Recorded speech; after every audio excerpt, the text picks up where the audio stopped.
मिलने का अनुमान लगाया जा सकता है, क्योंकि आज सिर्फ नारी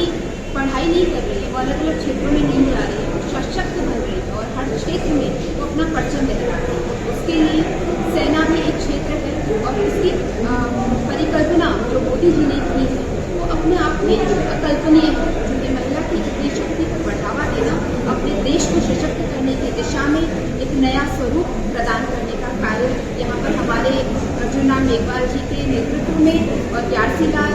जी ने यहाँ पर जो स्कूल का पूरा बनाकर सरकार को दिया है, ये अद्भुत है। और आने वाले समय में यहाँ से बहुत सारी बालिकाएं अपने क्षेत्र में जो आगे चल के अपना नाम रोशन करेंगी और देश का नाम यहाँ से रोशन होगा। राजस्थान, ये बात सही है कि एक समय में राजस्थान में बच्चों के बहुत जल्दी विवाह कर दिया जाते थे, या ये कहेंगे कि बालिका विवाह उनका हो जाता था जब वो बालिक भी नहीं होते, मगर अब परिस्थितियाँ बदल रही हैं। यहाँ पर हर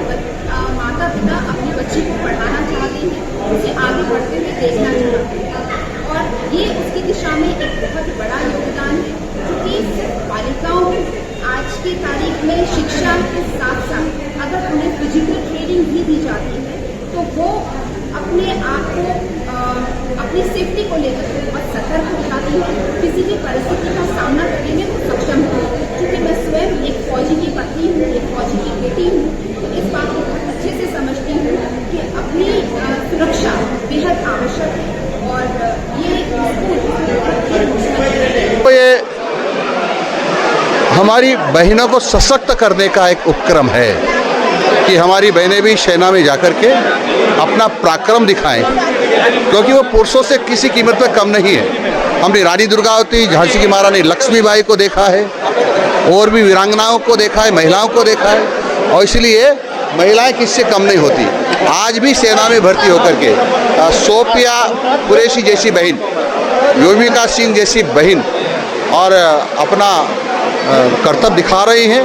और दुश्मनों के दांत उन्होंने खट्टे किए हैं, जिसको पूरा विश्व जानता है। बहुत ही एक महत्वपूर्ण बालिका शिक्षा से जुड़ा हुआ और सैनिक शिक्षा से जुड़ा हुआ एक प्रकल्प की यहाँ शुरुआत हो रही है। जयमलसर गांव में हमारे रामनारायण जी राठी चैरिटेबल ट्रस्ट के द्वारा हो रही है, और ये देश की पहली एक बालिका सैनिक स्कूल होगी, ये राजकीय। तो ये हमारे लिए भी गर्व की बात है। आपकी नरेंद्र मोदी जी ने कुछ नीतियों में परिवर्तन किया, तो सेना के क्षेत्र में भी बालिकाओं को जाने का रास्ता सब तैयार हुआ, तो उसके लिए ये सारे प्रकल्प हैं और इंफ्रास्ट्रक्चर खड़ा हो रहा है।